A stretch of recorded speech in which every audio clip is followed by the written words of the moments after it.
안녕하세요. 한양대학교 로봇공학과 교수 겸 주식회사 A로봇의 CTO를 하고 있는 한재권입니다. 그리고 넥스트 레벨 로봇 편을 저술했습니다. 로봇 좋아하세요?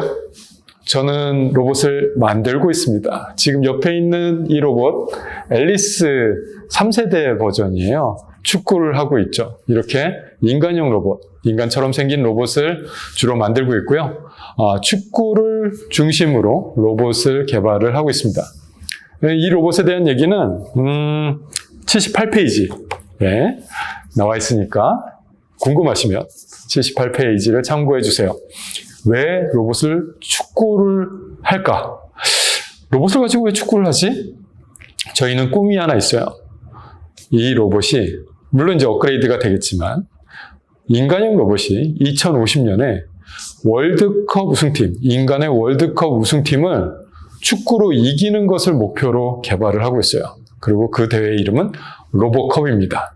그래서 로봇들을 개발해서 로봇들끼리 축구를 시켜요. 이 모든 축구 경기는 로봇들이 인공지능으로 움직입니다. 일일이 조종하는 거 아니에요. 그래서 로봇들이 축구를 통해서 열심히 자신의 능력을 향상시키는 거예요. 인간도 그렇죠. 인간도 운동을 하면서 신체의 능력을 향상시키잖아요. 로봇도 똑같습니다. 축구를 하면서 운동 능력도 향상시키고 또 축구라는 경기가 굉장히 머리도 좋아야 돼요. 그래서 순간적인 판단 능력, 그리고 지금 이 상황에서는 패스를 할까, 드리블을 할까, 슛을 할까, 이런 것들을 스스로 판단하면서 경기를 잘하는 그런 로봇이 로봇컵에서 우승을 합니다. 굉장히 어려운 경기예요. 로봇컵 대회는 전 세계에서 가장 어려운 로봇 대회로 알려져 있어요. 그래서 여기서 우승을 하면 정말 스타덤에 오르게 됩니다. 저희는 작년과 재작년에 준우승을 했어요. 올해는 아쉽게도 3위에 머물렀습니다. 하지만 전 세계에서 이렇게 잘하고 있는 한국 팀이 있다는 거 기억을 좀 해주셨으면 좋겠어요. 저는 이렇게 인간형 로봇을 만들고 있는데요. 왜 인간형 로봇을 만들까요? 하필이면 왜 인간형 로봇일까?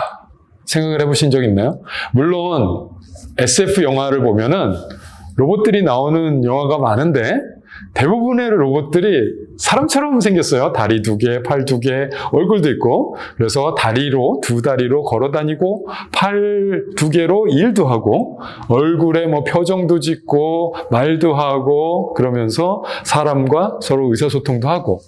이런 일들을 영화에서는 많이 보고 있죠. 그래서 너무 당연해 보이기도 합니다. 로봇은 저렇게 생겨야 돼. 그렇지. 저게 미래의 모습이야. 그런데 한번 더 생각해 볼까요? 왜 로봇은 인간형이어야 될까? 강아지처럼 생기면 안 돼요? 고양이처럼 생기면 안 돼요?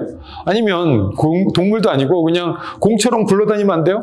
이런 상상을 하고 그게 더 좋을 것 같은데? 라고 하면서 의문을 제기할 수 있습니다. 맞아요. 그럴 수 있습니다. 그런데 로봇을 조금만 더 깊이 생각해 볼게요. 로봇은 왜 만들까요? 로봇은 인간이 하기 어렵고 위험하고 또는 귀찮고 이런 인간이 하기 조금 적절하지 못하다라고 싶은 일을 로봇이 대신하게 해주고 싶은 거예요.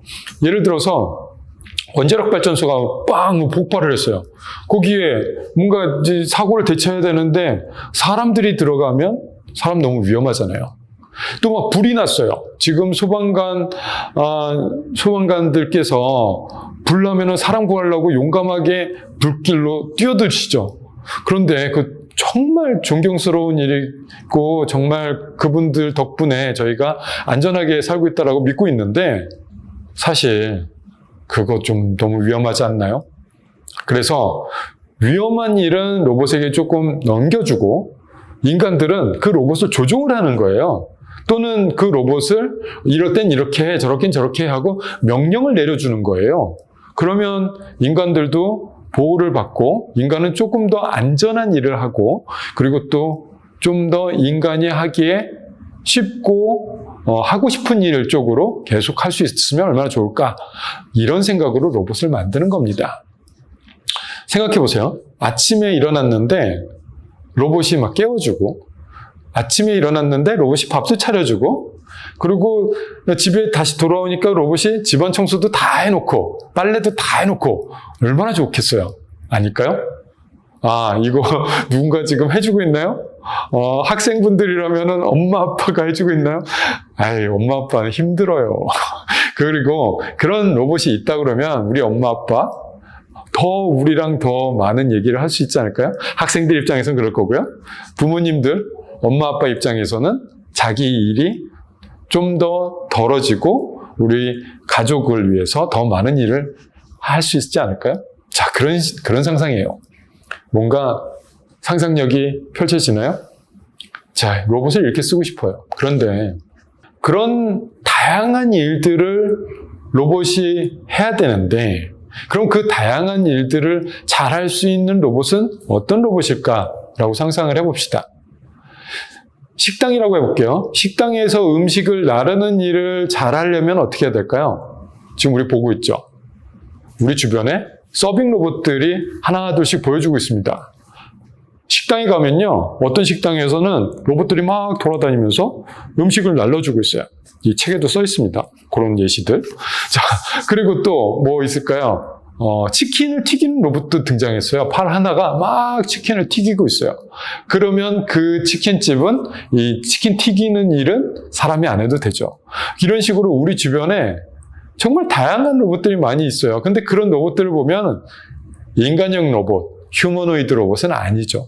그냥 뭐 바퀴 달려갖고 이렇게 돌아다니거나 되게 귀여워요. 그리고 또 배송 로봇은 더 귀여워요. 택배 같은 거, 요즘은 택배도 요만한 로봇이 갖고 다니면서 배달해 주더라고요. 그럼 배송 로봇들 그냥 수레바퀴처럼 생겼어요. 저 그런 거 있으면 되지. 뭐 이렇게 어렵게 인간형 로봇을 만드는가? 자, 조금만 더 생각해 볼게요. 만약에 우리가 시키고 싶은 일이 있는데 그 시키고 싶은 일이 너무나 많은 거예요. 이것도 하고 싶고 치킨도 튀기고 싶고 뭐 물건도 가져오고 싶고 다 하고 싶은데 그럴 때마다 거기에 맞는 로봇을 만들어야 될까요? 물건을 잘 나르려면 여기 수레바퀴 모양인 게 제일 좋고요. 치킨을 튀기려면 팔 모양인 게 제일 좋아요. 자, 그렇게 그 목적에 맞는 로봇들을 다 갖추면서 살까요? 우리가 원하는 일이 몇 개예요? 저는 수십, 수백 개인데요. 자, 그러면 수십, 수백 개의 종류의 로봇을 데리고 살아야 될까요? 아이고, 이 방안 넘쳐날 것 같은데요. 한 대의 로봇이 그 많은 일들을 해낼 수 있으면 얼마나 좋을까요? 한 대의 로봇이 인간이 하는 수많은 일들을 다 해내려면 인간의 몸처럼 만드는 게 제일 좋습니다. 왜 그런 거 하니? 우리 주변 환경이 우리 몸에 맞춰져 있어요. 우리가 잘 사용할 수 있도록 이 많은 도구들을 다 디자인하고 설계한 거예요. 문의 손잡이는 왜 그 모양으로 생겼을까요? 인간이 잡기 좋게 디자인한 거죠. 또 뭐 있을까요? 여러분들이 사용하고 계시는 모든 도구들을 한번 보세요. 다 내 손이 잘 사용할 수 있게 했고, 또 우리가 주변에서 겪게 되는 많은 물건들, 뭐 계단이라던가 빗면이라던가 손잡이라던가 이런 모든 것들이 다 인간의 몸에 맞춰져 있습니다. 그래서 이 모든 환경들을 잘 이용하려면 로봇이 인간처럼 생기면 그걸 다 잘 이용할 수 있게 돼요. 그러다 보니 인간형 로봇 한 대를 잘 만들면 우리 집안에서 별별 일을 다 할 수 있겠구나 라는 생각을 하게 됩니다. 예를 들어 볼게요. 지금 목이 말라요? 냉장고에 가서 누군가가 뭐 음료수를 갖다 줬으면 좋겠어요. 나는 여기 그 책상에 딱 앉아서 게임하고 있었으면 좋겠고. 자, 그럴 때 어떻게 해요? 물 좀 가져와 줄래? 라고 했을 때 강아지처럼 생긴 로봇이라면 그거 할 수 있을까요? 아이고, 어려울 것 같은데. 자, 근데 인간형 로봇이라면 그렇게 즉흥적으로 뭐 좀 해줘 라고 했을 때 잘 할 확률이 높고 성공 확률이 높습니다. 그래서 인간형 로봇에 정말 열심히 만들고 있는 사람들이 있는 거예요. 인간형 로봇을 그렇게 열심히 잘 만드는 것이 앞으로 우리 미래 세상에서 우리 인간에게 도움이 많이 될 거다라고 생각을 오래전부터 했습니다. 처음에 인간형 로봇이 나온 거는 1970년대예요. 굉장히 오래됐죠. 그때는 한 걸음 뛰기도 어려웠어요. 이렇게 걸었습니다. 그러다가 1900년대 후반부터 뭔가 좀 잘 걷는 로봇들이 나오기 시작하더니 2000년에 2000년에 일본에서 아시모라는 로봇이 나와서 막 뛰기 시작했습니다. 그러고 나서 세상은 로봇 시대로 확 접어드는 줄 알았어요. 와, 저렇게 막 뛰면은 이제 로봇 막 엄청나게 만들어서 이제 로봇에게 무슨 일을 시켜도 되겠구나. 그런데 그게 시작이었지 완성품은 아니었습니다. 정말 잘 만들어서 이게 앞으로 로봇 시대가 열려있는 줄 알았는데 그렇지 않았어요. 걷는 거는 어느 정도 하는데 팔로 뭔가 일을 열심히 하긴 하는데 이 생각이 아직 인간만큼 그렇게 똑똑하지가 않은 거예요. 그래서 어떤 일을 하나 시키려면 진짜 열심히 밤새도록 프로그래밍을 해야 겨우겨우 뭐 하나 하고 이랬어요. 그런데 2020년대에 들어서, 정확히는 2010년대 후반에 들어서 어떤 일이 벌어졌냐면 인공지능이, AI가 정말 엄청나게 발전하기 시작하는 거예요. 특히 우리가 기억하고 있는 거로는 2016년에 알파고와 이세돌의 대결, 그거 생각나시죠? 그때 알파고가 이세돌을 이겼잖아요. 굉장히 상징적인 사건이었어요. 인공지능이 엄청나게 발전하는 신호였습니다. 그리고 나서 인공지능은 뭐 일일이 뭔가를 다 프로그래밍을 해야 되는 그런 프로그램이 아닌 거예요. 우리 인간이 배우듯이 막 가르쳐주면 그걸 습득해서 스스로 일을 하기 시작했습니다. 물론 컴퓨터 안에서만요. 스마트폰, 패드, 노트북 이런 거에서만 됐었죠. 그러다가 2020년대에 들어서 로봇에 적용하기 시작한 거예요. 잘 적용하기 시작했습니다. 그래서 휴머노이드 로봇이 똑똑해지자 지금껏 열심히 프로그래밍을 해야 겨우겨우 뭔가 하나 할 수 있었던 로봇이 이 일도 하고 저 일도 하고 일을 할 수 있는 능력이 점점 향상이 되는 거예요. 그리고 2022년에 테슬라의 옵티머스가 등장하면서 이런 일도 하고 저런 일도 하고 하는 것을 엄청나게 많이 보여주기 시작했습니다. 그러자 전 세계에서, 특히 미국에서 앞다퉈서 인공지능과 휴머노이드 로봇이 잘 결합된 로봇들이 등장하기 시작합니다. 그리고 지금 우리가 살고 있는 2024년에 휴머노이드 로봇이 드디어 우리가 영화 속에서 상상했던 그런 일들을 해내기 시작했습니다. 그래서 2024년에 너무나 많은 변화가 이루어지고 있어요. 저도 너무 바빠요. 그래서 지금 어마어마하게 많은 일들이 쏟아지고 있고, 저희 이 앨리스라는 로봇, 이 3세대 로봇인데 지금 4세대가 만들어지고 있고, 그 4세대는 정말 많은 일들을 하게 되었습니다. 이런 얘기를 들으면은, 와, 이제 그러면은 우리가 인간형 로봇을 집에다 들여놓고 이 일도 시키고 저 일도 시킬 수 있는 시대가 열린 거 아니야? 라고 하는 희망이 있는 사람이 있는 반면에, 또 한 측면으로는 잠깐만, 그렇게 이 일도 하고 저 일도 하고 그러면은 인간들은 무슨 일을 해? 앞으로 인간들은 일자리가 없어갖고 다 실업자가 되면은 다 굶어 죽는 거 아니야? 라고 걱정을 하시는 분들도 계실 거예요. 그런데 저는 둘 다 맞을 거라고 생각하고 있어요. 좋은 면도 있고 나쁜 면도 있을 겁니다. 그래서 우리가 좀 더 편해지고 인간은 좀 더 인간이 하고 싶은 일에 더 할 수 있는 기회가 많아지는 반면에 누군가는 생계를 잃고 돈벌이, 즉 생계가 위협받는 이런 일이 벌어질 수도 있습니다. 그래서 지금 되게 중요한 시기예요. 앞으로 이걸 어떻게 할 것인가. 그래서 그런 얘기들을 쭉 책에 담아봤습니다. 지금까지 로봇이 어떻게 발전해 왔는지, 그리고 로봇의 기술에는 어떤 기술들이 있는지, 그리고 지금 로봇들이 어떤 로봇들이 등장하고 있고 어떤 로봇들이 앞으로 등장할 것인지, 그리고 마지막으로 우리가 로봇과 함께 어떻게 살아가야 할 것인지, 이런 얘기들을 좀 담아봤습니다. 어때요? 좀 읽어보고 싶지 않으세요? 자, 그래서 이 책에 대해서 조금만 더 맛배기로 말씀을 좀 드려볼까 해요. 자, 이런 건 이제 스포라고 하나요? 로봇에게는 굉장히 많은 기술이 들어가요.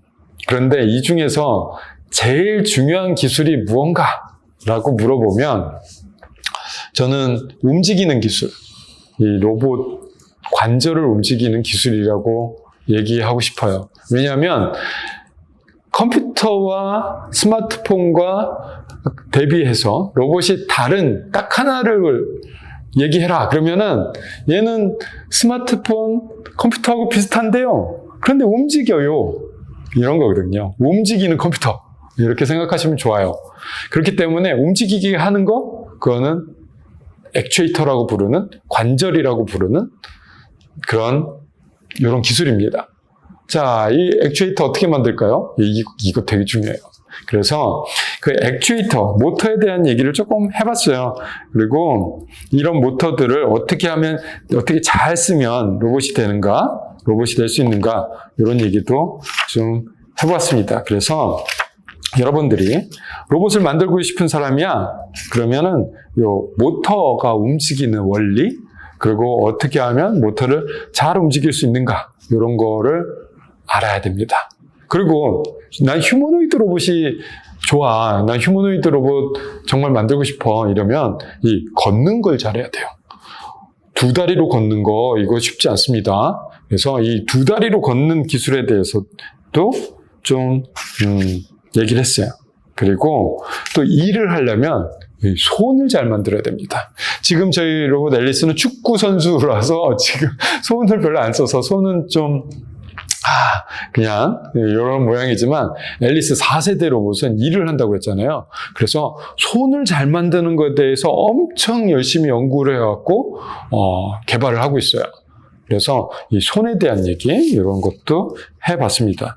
그런 로봇에 관심이 있는 분이라면 로봇 기술도 기술이지만 사실은 인간에 대해서 더 많은 관심을 가져야 돼요. 왜냐하면 로봇은 인간을 닮은 기계고요. 그렇기 때문에 이 닮는 인간에 대해서 더 많이 알수록 더 좋은 로봇을 만들어요. 그래서 인간이 어떻게 움직이는가, 인간은 어떻게 생겼는가, 이런 거를 정말 잘 생각한 사람들이 로봇을 잘 만드는 사람이 될 수 있을 거라고 생각해요. 그래서 여기 담은 기술 이외에도 인간에 대해서, 사람에 대해서 많은 관심을 가질 필요가 있습니다. 그리고 조금 더 얘기를 하자면, 로봇처럼 보이지 않는 기술을 뽑아봐라. 그러면 저는 AI, 인공지능을 꼽습니다. 인공지능은 따로 분류하는 경향이 있어요. 왜냐하면 지금은 2020년대는 인공지능, AI의 시대입니다. 그래서 인공지능에 대한 기술만으로도 정말 많은 얘기를 하게 되거든요. 그런데 로봇의 인공지능은 좀 달라요. 로봇은 인공지능으로 움직여요. 그래서 인공지능을 잘 하시는 분들이 같이 일하셔야 되기도 합니다. 그런데 인공지능을 위한 인공지능, 즉 컴퓨터 안에서 돌아가는 인공지능과 로봇이 필요로 하는 인공지능은 약간 좀 달라요. 다른 인공지능이에요. 그렇고 그런 얘기들도 좀 써봤는데요. 한 가지 가장 다른 점을 얘기해봐라. 그냥 AI와 로봇 AI가 다른 점을 얘기해봐라. 그러면 로봇 AI는 컴퓨터 사양이 그렇게 좋을 수가 없어요.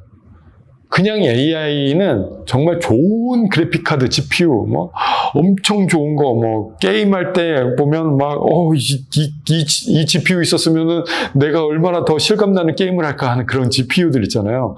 비싼 거, 그런 거 좋은 거 쓰면은 결과가 잘 나옵니다.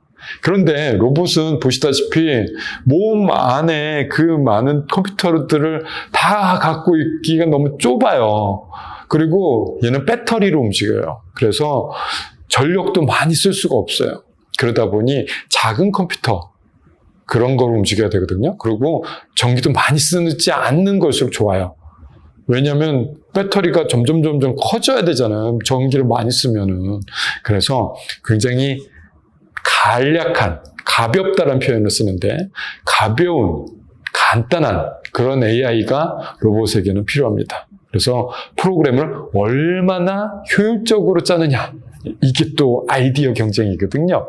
자, 그래서 그냥 프로그래밍을 하는 게 아니라 얼마나 효율적으로 짧고 간결하게 하느냐, 이게 로봇에게는 되게 필요합니다.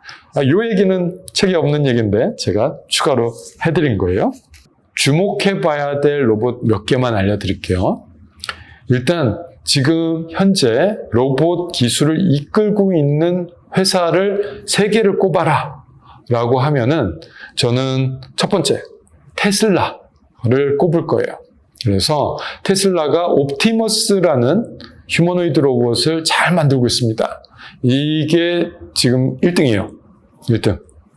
그래서 테슬라가 전기자동차만 만드는 게 아니라 앞으로 인간형 로봇을 만들어서 전기자동차를 다 로봇이 만들게 하겠다. 그러고 있는 거예요. 그래서 자동차는 앞으로 인간이 만드는 게 아니라 로봇이 만들 거야. 지금도 로봇이 많이 만들고 있긴 하지만 지금도 인간 근로자들이 필요하거든요. 근데 그것까지 다 로봇을 하겠다라는 목표를 잡고 지금 옵티머스라는 로봇을 만들고 있어요. 되게 잘 만들어요. 한번 보세요.